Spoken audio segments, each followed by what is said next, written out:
On this week's edition of Parkland TV, we'll be showing you ways that you can help your community, showing you ways to get crafty, and giving you tips on how to stay fit. Today is Friday, April 17th. I'm Zoe Streeter. All of this and more coming up on Parkland TV.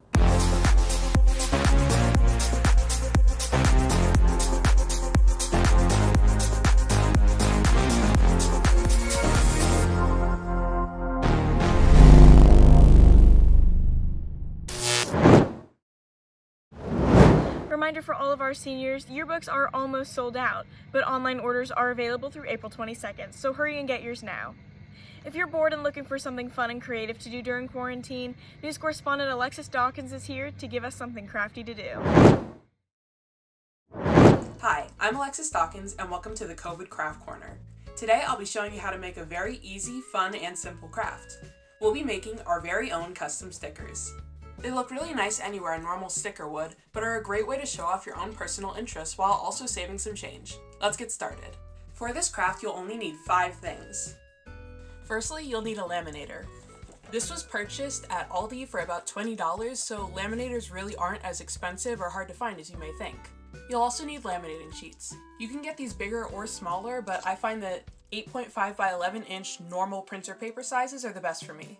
You'll also need office label sticker sheets, but I'm opting to use individual office labels because I find that I like the size of smaller stickers.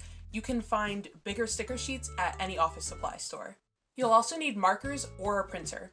If you'd like to make your own custom designs, opt for markers, pens, pencils, or whatever you'd like to draw with. If you'd like a design off the internet, you can print directly from any inkjet printer onto label sheets. Lastly, you'll need a pair of scissors to cut out your sticker when we're done.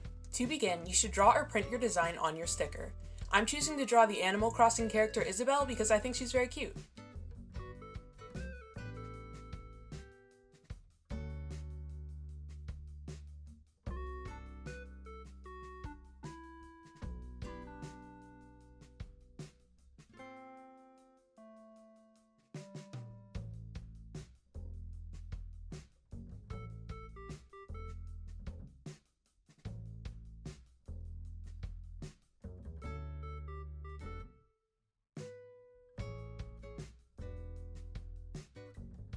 Once you're done with your design, cut it out. I like to leave small white borders around my stickers, but that's just an aesthetic choice. Whether or not you do it is up to you.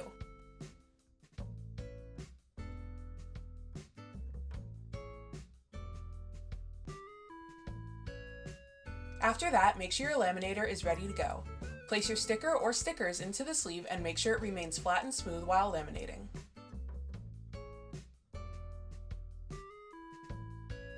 When your stickers are fully laminated, use your scissors to cut them out.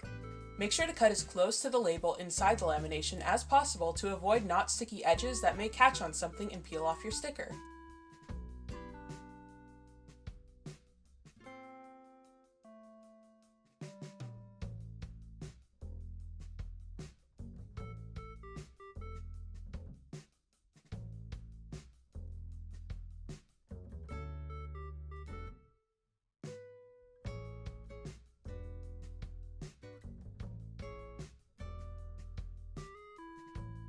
The last step is to peel off the backing of your sticker and stick it somewhere, or you can store it somewhere for later, or even use it as a gift, and you're done.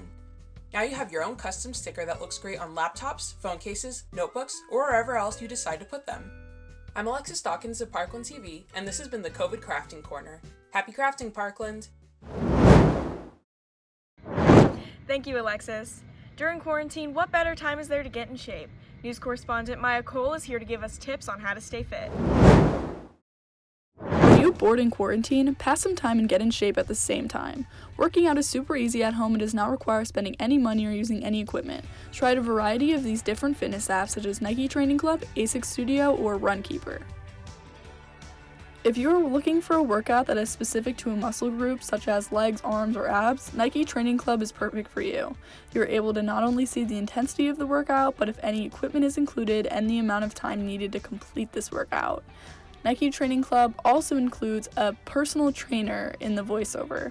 Next is ASICS Studio. ASICS Studio is sort of the same type of thing as Nike Training Club, but I think ASICS Studio is better for yoga. There's a bunch of different yoga activities that you can do, and it also gives you the amount of time and equipment needed.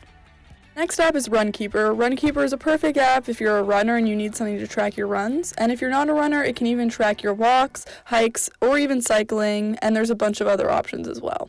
So the next time you're bored, try a new workout. Thanks, Maya. Since Senator Bernie Sanders suspended his presidential campaign, there's been a lot of confusion about the DNC. Here to clear things up for us is news correspondent Maya Halma. Thanks, Zoe. The political story today is how the future of the presidential Democratic nomination has changed in the past week, specifically because of Bernie Sanders. After trailing Joe Biden in the delegate count in past weeks despite a spirited support base, the independent from Vermont announced on April 8th that he was suspending his campaign for the presidency. Despite no longer running, Bernie also said he's going to stay on the ballot to get delegates, but he also endorsed his opponent, Joe Biden. Confused? Here's a breakdown of what Bernie is doing, what delegates are, and what the Democratic Convention is. So the big race to get to the nomination all depends on delegates. Delegates be pledged, meaning pre-planned, or unpledged, meaning free. The race to the nomination is about pledged delegates.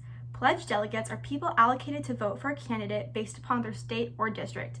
Basically, they're representatives to vote for people at the Democratic Convention.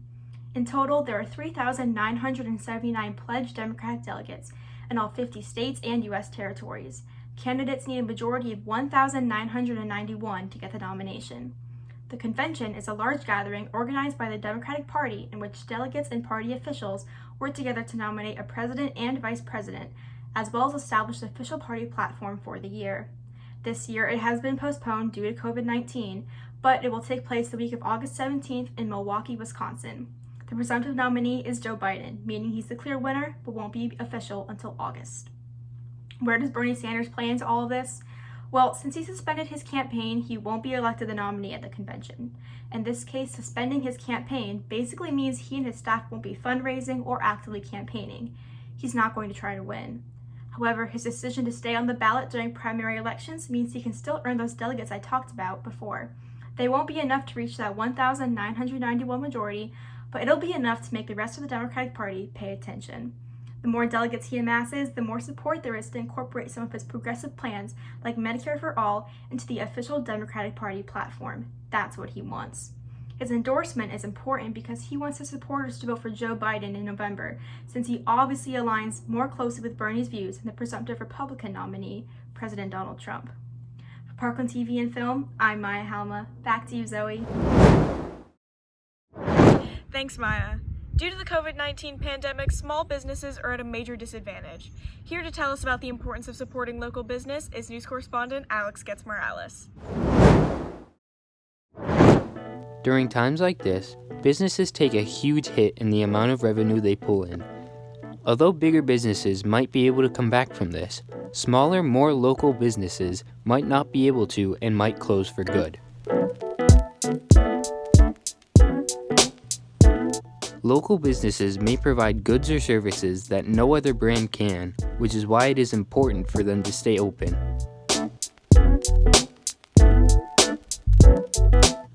You can support your local brands by looking them up online, either on a website or on social media like Instagram or Twitter, and seeing if they have any stores nearby. If you know a small local business that is struggling to make it through these times, please support them before they're gone for good.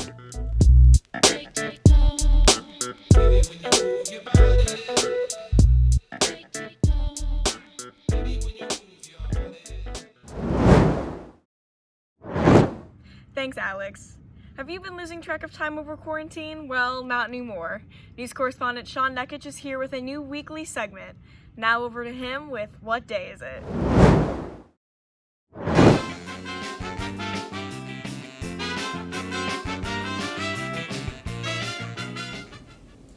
It's Friday.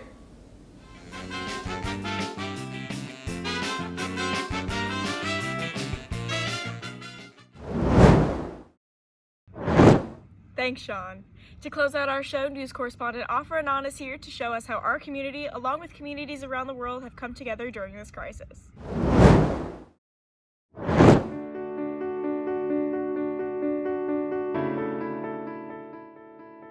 While our healthcare heroes are doing the most by taking on the fight every day, here are some heroes that stay at home and what they're doing with their time.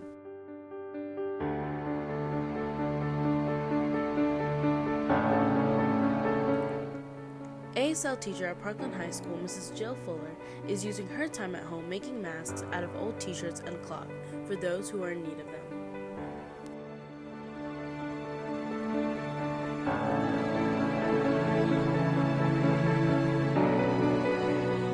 Art teacher Mrs. Koval has put her National Art Honor Society kids up to the task. Parkland High School's National Art Honor Society students have created beautiful and heartwarming cards to give out to the elderly of their community to reassure them that we are here for them during this trying time. The Muslim youth of the Lehigh Valley has taken the initiative of collecting donations of food and sanitary items, from granola bars and baby food to cleaning products. They are taking these items and distributing them for those in need.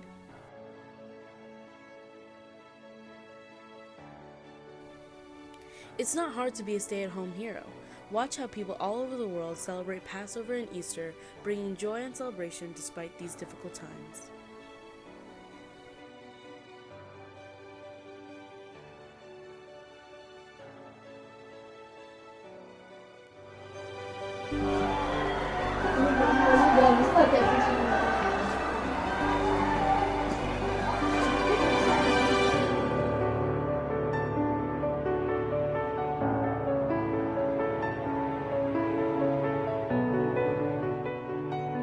Don't be afraid to contact your local leaders, churches, mosques, temples, soup kitchens, and food banks to find out how you can help from